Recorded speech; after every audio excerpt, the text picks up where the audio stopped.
पिछले सिलेबस में कोई अगर प्रॉब्लम हो तो सबसे पहले प्रॉब्लम बताओ।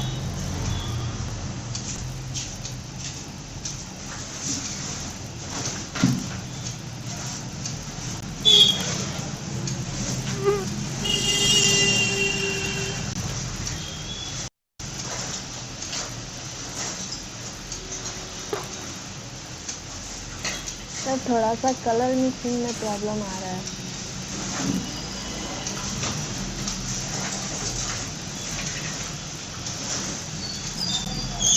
इसके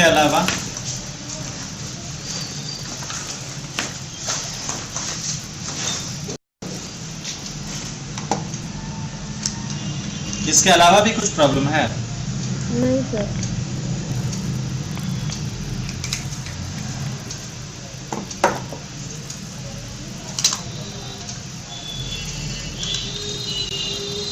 पोस्टर कलर खरीद लिए हो ना? Yes sir. पोस्टर कलर में सबसे पहले ना primary colour, secondary colour. Primary से मतलब सेकेंडरी तुमको बनाना सीखना होगा, फिर सेकेंडरी से टर्सरी कलर या कॉम्प्लीमेंट्री कलर बनाना सीखना होगा।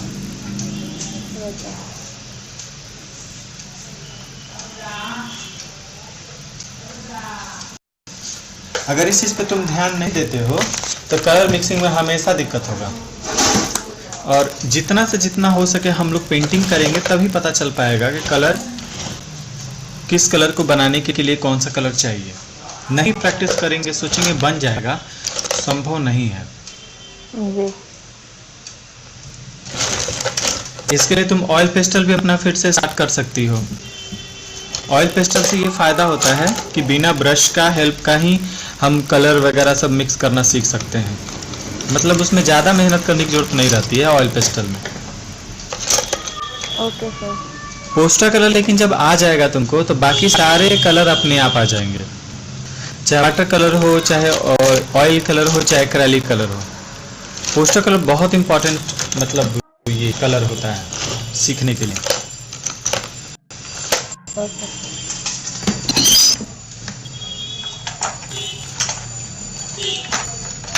सिलेबस में तुम्हारा एनिमल स्टडी हो गया है ना?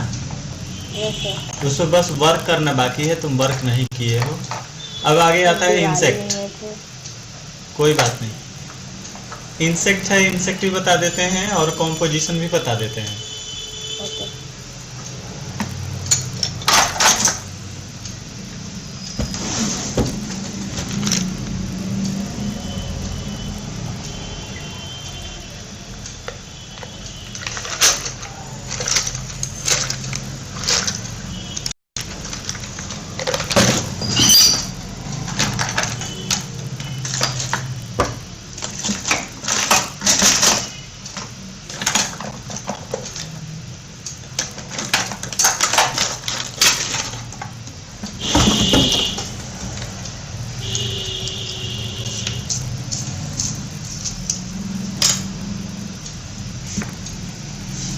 इंसेक्ट में हम लोग बनाते क्या है या क्या हमको बनाना चाहिए, ये इम्पोर्टेंट है।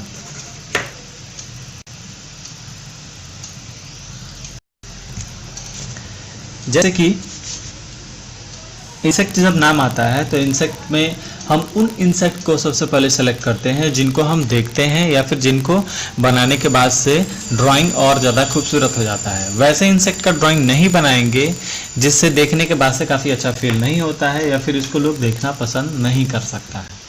जैसे मान के चलो मस्क्यूटो है, वो भी तो इंसेक्ट है, कॉकरोच है, वो भी तो इंसेक्ट है, लेकिन उसको आदमी देखना, पेंटिंग में देखना पसंद करेगा? कभी नहीं करेगा। नहीं।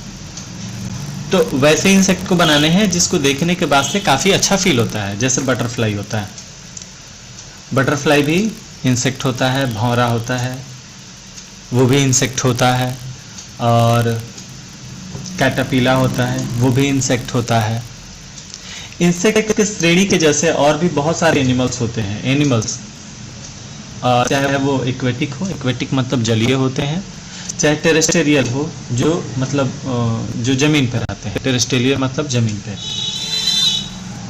तो हम सबसे पहले एक छोटा सा ड्राइंग करते हैं, इंसेक्ट कैसे बनाते हैं और इंसेक्ट में कैसे फील लाते हैं वो चीज़। जैसे हम यहाँ बना रहे हैं ग्रासहॉपर,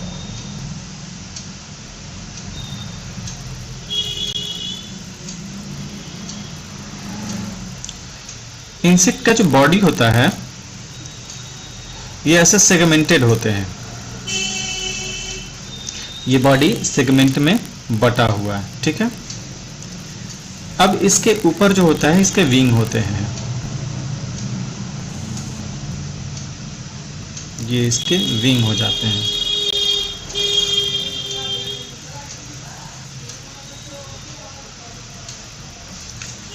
अब फिर इसके पैर होते हैं,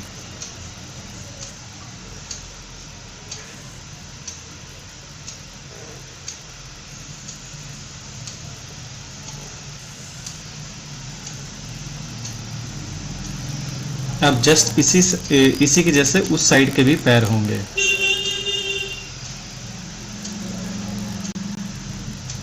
जस्ट इसके आगे की तरफ भी पैर होंगे। ये एक हम रफ ड्राइंग कर रहे हैं ताकि आइडिया आए कि हमको बनाने क्या है।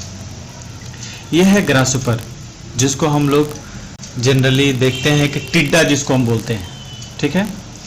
अब इसी में थोड़ा सा मॉडिफिकेशन हम करेंगे, इस टिड्डा में थोड़ा सा मॉडिफिकेशन करेंगे। हम क्या करते हैं, थोड़ा सा इसको इरेज कर लेते हैं, हल्का इरेज किए। ये पोर्शन मेरा ऐसे ही रहेगा, ये पोर्शन थोड़ा ऐसे आ जाएगा, इसमें सेगमेंटेड बॉडी हो जाएगा, ये टेंटिकल हो जाएंगे, इसको टेंटिकल बोलेंगे, जिसको एंटीना भी बोल सकते हैं। अब यहां से मेरा विंग आ जाएगा, अब जो भी विंग हो, जैसा भी हो, ये हो जाएगा तुम्हारा बटरफ्लाई।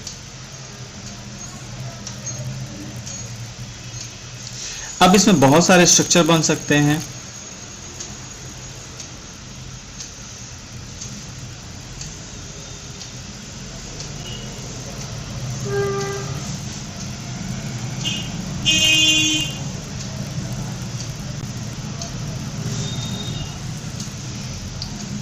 अब इसमें कलर भरे जा सकते हैं, शेडिंग किए जा सकते हैं।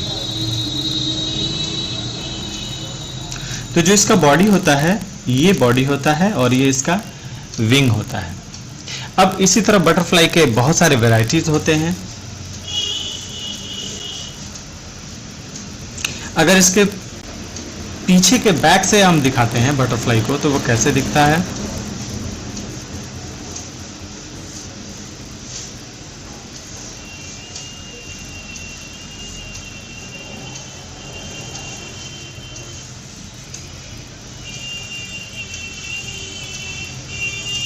जो भी इसमें डिज़ाइन हम बना देंगे, यहाँ पे इसका हेड होता है, ये टेंटिकल होते हैं और थोड़ा सा टेल दिखता है इसका, बस। अब ये नॉर्मल बटरफ्लाई। फिर एक होता है ड्रोन बटरफ्लाई। ड्रोन बटरफ्लाई ऐसे होते हैं,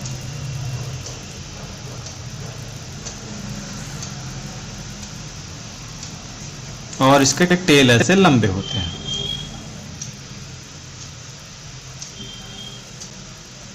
उस साइड भी इसके पैर होते हैं, और यहां से इसके विंग ऐसे रहते हैं। फिर एक और विंग ऐसे रहता है, ये एक ही डायरेक्शन के है, फिर उस डायरेक्शन के विंग ऐसे, फिर इस डायरेक्शन के विंग ऐसे। यहाँ पे थोड़ा सा डार्क कर देते हैं तो पता चलेगा।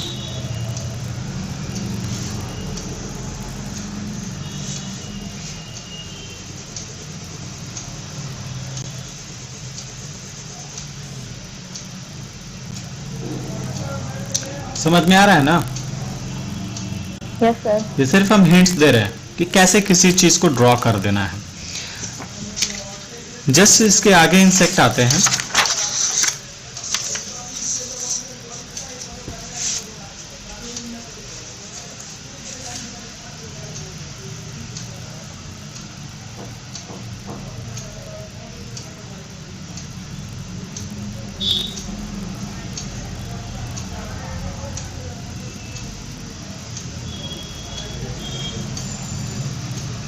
ये है कैटरपिलर।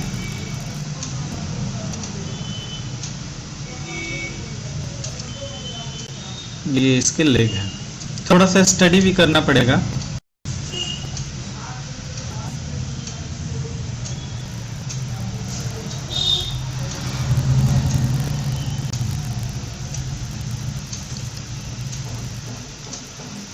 इसके अलावे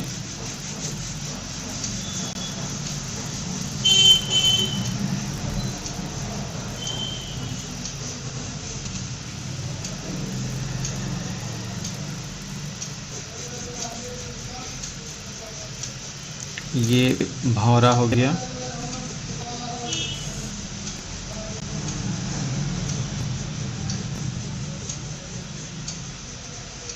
इसका हमको नाम याद नहीं आ रहा है, डॉट्स को फील है कि क्या होता है कुछ।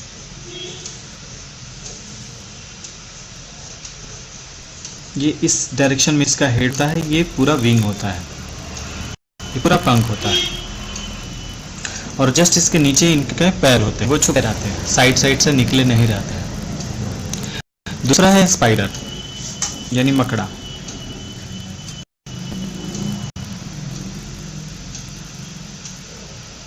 मकड़ा के बहुत से आइज होते हैं और इसका बड़ा ट्रंक होता है, यानी कि जो धड़ होता है बहुत बड़ा होता है। अब बहुत सारे वैरायटीज भी होते हैं, इस अलग अलग वैरायटी हम बोल रहे हैं, बहुत सारे स्पीसीज भी होते हैं।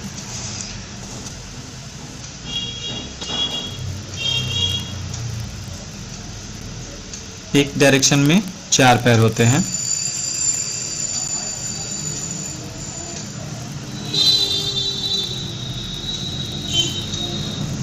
हमेशा ध्यान रहे। उसके बाद आता है स्कॉर्पियो।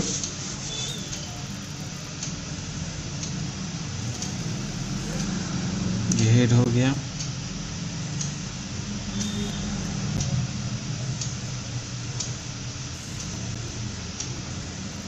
ये इनका बॉडी हो गया। बॉडी जो होता है वो सेगमेंटेड होता है, यानी कि खंडित खंडित होता है, उसको सेगमेंटेड बोलेंगे। पूरा हम देखें ऐसे ही बॉडी इसका बना देंगे।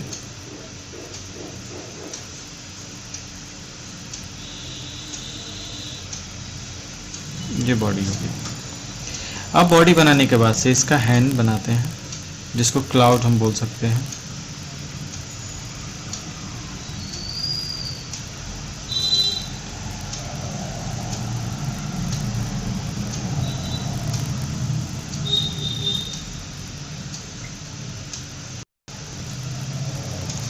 उसके बाद से इसके पैर बनाते हैं।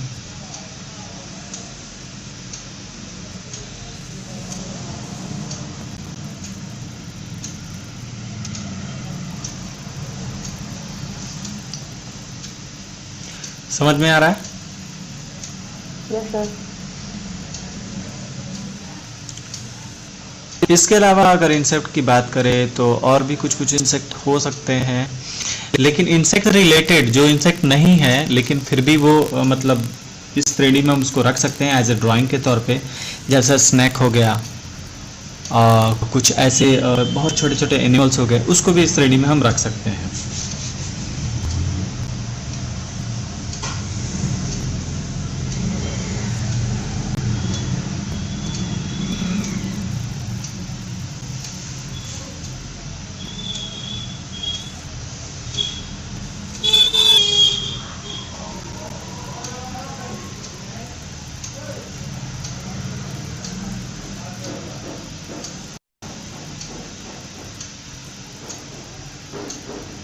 ये स्नैक हो गया।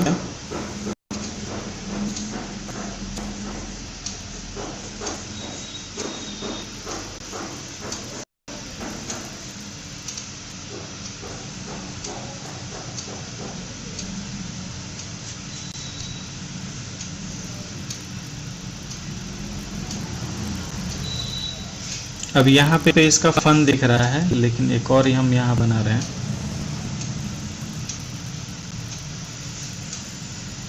जो इसका फन नहीं दिखेगा। तो स्नैक में भी बहुत अलग अलग तरीके के स्नैक हो सकते हैं, ठीक है।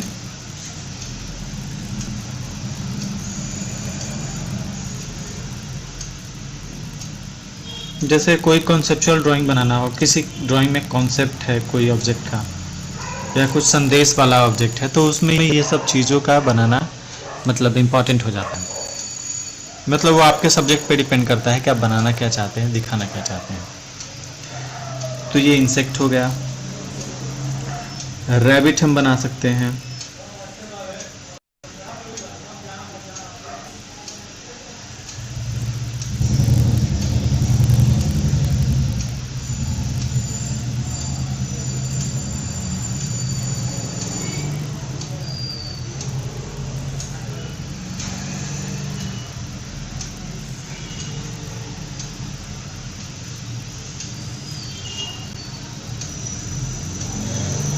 जैसे अगर मोस्टली लोग बनाता है, जैसे गणपति वगैरह का होता है फेस, गणपति के ड्राइंग के पास चूहा जरूर बन जाता है, तो उस तरह से भी हम लोग इस पर स्टडी कर सकते हैं। इसके अलावा और भी कुछ हो सकते हैं, तुमको याद आ रहा है?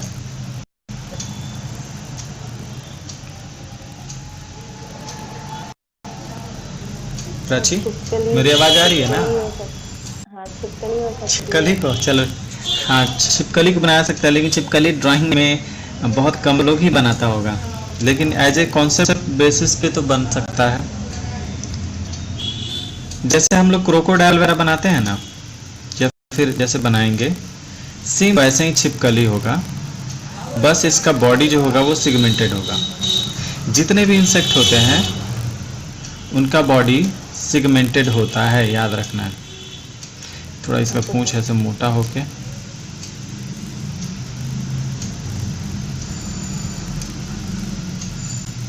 ऐसे यहाँ लग रहा है क्रोकोडाइल है।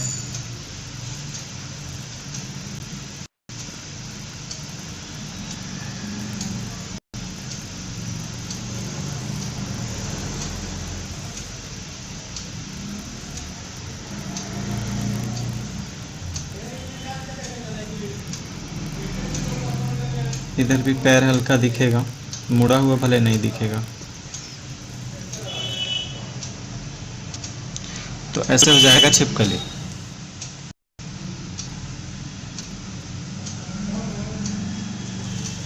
एक चीज और बताते हैं, इस पर हम वर्क दे देंगे।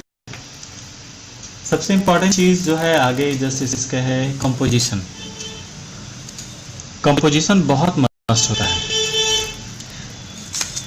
इसके पहले तो कंपोजिशन नहीं बताए होंगे। इसके आगे 23 नंबर है कंपोजिशन।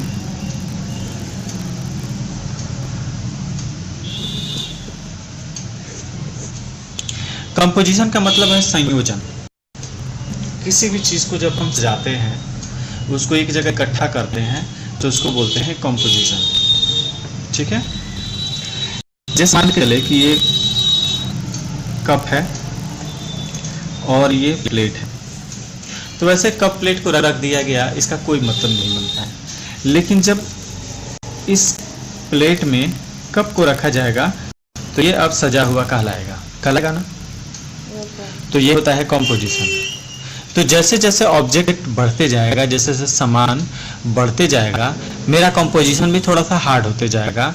जैसे मान के चलो एक घर है जिसका खाली है और इसमें कोई एक ऑब्जेक्ट रखा हुआ है, तो आसानी से उस ऑब्जेक्ट को कहीं पे भी सजाया जा सकता है।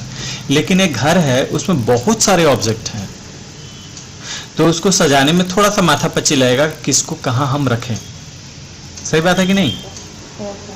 तो वो अगर समझदारी आ जाता है कि हम इस चीज को मतलब समझदारी ये आ गया कि हम सही प्लेसमेंट कर सकते हैं, किसी ऑब्जेक्ट का सही प्लेस उसको दिखा सकते हैं, तो तुम्हारा काम फटाफट हो जाएगा और देखने में भी अट्रैक्टिव लगेगा। तो वही होता है कंपोजिशन। हम ड्राइंग तो बहुत बना लेते हैं, लेकिन उसको सजाएं कैसे, ये इंपॉर्टेंट है। सजाना बहुत ज़्यादा इंपॉर्टेंट होता है। तो कंपोजिशन के बहुत सारे रूल होते हैं, एक दो रूल हम यहाँ बता देते हैं।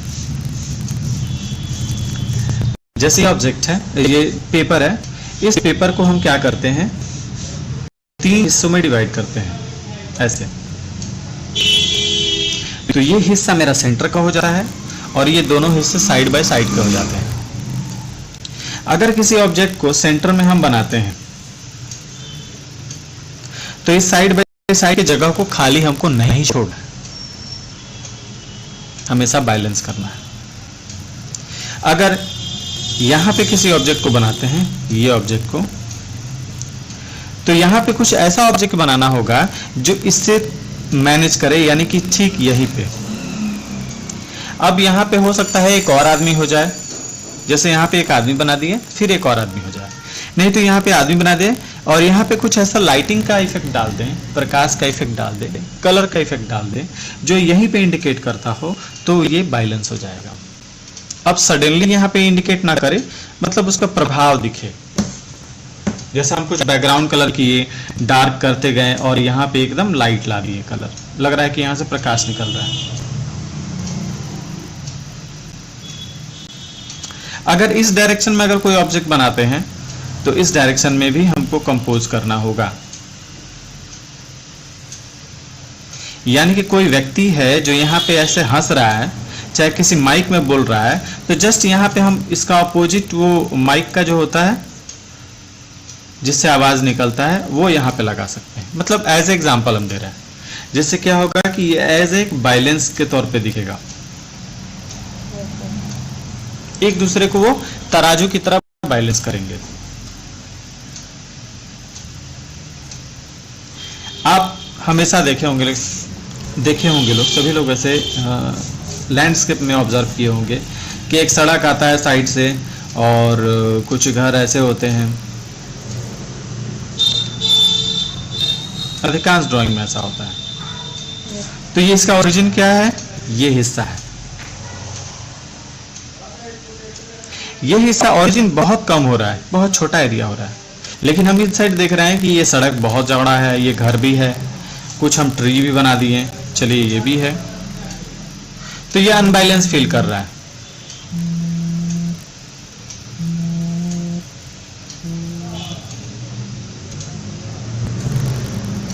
ये क्या कर रहा है? अनबैलेंस फील कर रहा है। अब इसके लिए क्या करेंगे, यहां पे हम एक ट्री बना देंगे।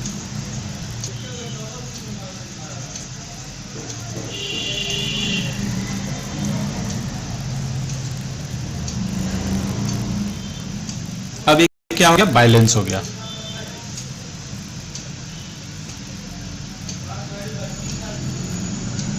समझ आ रहा है प्राची?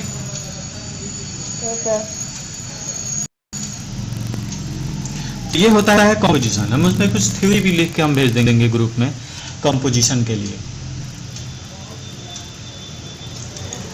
आगे एक 24 नंबर और भी है जो हम सिर्फ हिंट्स दे रहे हैं, ठीक है? और भी लोग जो क्लास ज्वाइन करेगा ना तो फिर से प्रैक्टिस स्टार्ट करेंगे, फिर से ये कंपोजिशन और फिर से वो ग्राफ मेथड, ठीक है? ताकि सब लोग भी फायदा ले ले। ये अब सिलेबस इस मंथ खत्म कर देंगे, वर्क वगैरह चलते रहेगा और नया ग्रुप में हम सबको ऐड कर देंगे जो फिर से उसमें शुरू होगा उस ग्रुप में, और फिर से इनिशियल स्टेज से how to hold the pencil वहां से शुरू होगा। तो वहां पर ऐसे तुम्हारा प्रैक्टिस चलेगा और वर्क भी चलेगा, दोनों चलेगा, और वो बिल्कुल फ्री ऑफ कॉस्ट होगा। जो नए होंगे उनके लिए पैसा लगेगा, जो अब इस क्लास में मतलब पूरी तरह क्लास का सिलेबस पूरा कर चुके हैं उसमें उन लोगों के लिए प्रैक्टिस क्लास हो जाएगा। इसके अलावा भी एक और बैच शुरू होगा जो पोर्ट्रेट का होगा, तो इसमें अच्छा से कर लेना, तब पोर्ट्रेट वाले में ज्वाइन करना। तो 24 नंबर है ग्राफ मेथड।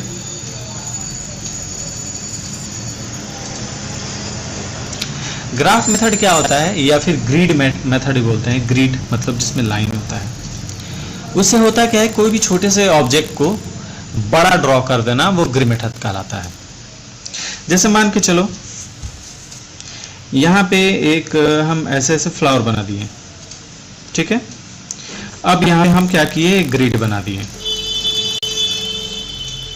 ऐसे ग्रिड बना दिए। अब इस चीज को क्या किए, हमको बड़ा बनाना है, तो हमको बनाना क्या है, सबसे पहले ग्रिड एवरेज मतलब जितना है उस हिसाब से हम बना रहे हैं। ये कोई मेजरिंग स्केल से नहीं बना रहे हैं। ये छोटा ग्रिड है, ये बड़ा ग्रिड है, समझ में आ गया? अब जैसे इसमें दिख रहा है, जहां पे दिख रहा है हम कोशिश करेंगे वैसे लाइन ड्रॉ करने के लिए। तो यहाँ से ऐसे लाइन दिख रहा है, फिर इधर जा रहा है, फिर ऐसे लाइन होते हुए इसमें आ रहा है, फिर यहाँ से टच करते हुए इधर आ रहा है, ये गोल लाइन होते हुए ऐसे जा रहा है, फिर यहाँ से ऐसे होते हुए यहाँ जा रहा है, फिर यहाँ से होते हुए इस डायरेक्शन में, फिर ऐसे इस डायरेक्शन में, फिर ऐसे इस डायरेक्शन में, ठीक है? तो यानी इसी चीज को हम कॉपी करके यहाँ पे हम बनाए बड़ा। इनलार्जमेंट प्रोसेस जिसको बोलते हैं, यानी कि graph method, grid method, enlargement process, यानी कि छोटे से बड़ा करने का विधि। अगर मान के चले हमको इससे भी बड़ा करना होगा तो ये क्या होगा, और भी बड़ा हो जाएगा, तो ड्राइंग अपने आप बड़ा हो जाएगा। जैसे जैसे हम बड़ा ड्राइंग करेंगे ग्रिड और भी छोटे छोटे हो जाएंगे।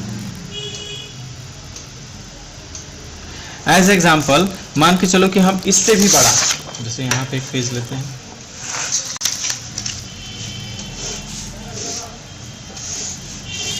इतना बड़ा हम कर लिए। मेरा तो ये है ना। अब जब हम यहां से ड्राइंग स्टार्ट कर रहे हैं तो हमको पता नहीं चल रहा है कि कहां जाए, यहां जाए कि यहां जाए। हमको पता नहीं चल पाएगा कि मेरा ड्राइंग कहां तक जाएगा। समझ में आया? तो हम क्या करेंगे, जस्ट इसके बीच में एक लाइन खींचेंगे, फिर मतलब इसके बीच में, तो यहां भी इसके बीच में लाइन खींच देंगे। तो अब पता चल गया कि इस लाइन से थोड़ा सा ऊपर लाइन हमको जाना है, तो यहां से ऊपर कर लेंगे, फिर नीचे आ जाएंगे। यहाँ भी देखेंगे जस्ट इसके बीच में एक लाइन खींच देंगे तो ये भी लाइन यहाँ पे आ जाएगा। इसमें पता चला कि यहाँ से टच करते हुए, इस लाइन से टच करते हुए हमको फिर इधर आना है, तो ये भी पता चल गया। इसलिए हमको जितना बड़ा करना है उतना बड़ा हमको ग्रिड बनाने हैं और उतने बड़े ड्राइंग हम आसानी से कर सकते हैं। तो ये है ग्राफ मेथड। ग्राफ मेथड में किसी भी ड्राइंग को तुम बड़े स्केल पे बना सकते हो, दीवार पे बना सकते हो, बड़े कैनवास पे बना सकते हो। समझ में आया? Yes sir. एक बार प्राची सिलेबस फिर से तुम देख लेना, और 1 से लेकर 27 नंबर तक जहां तुमको दिक्कत हो रहा है वो पूछोगे। 11 नंबर हम नहीं बताए थे, 11 नंबर भी हम बता देंगे। Proportion, design, emphasis, balance, harmony, rhythm और मास वॉल्यूम, ये सभी बता देंगे। आज के लिए बस इतना ही हम कोशिश करते हैं, और भी रहता लोग तो ज्यादा अच्छा रहता।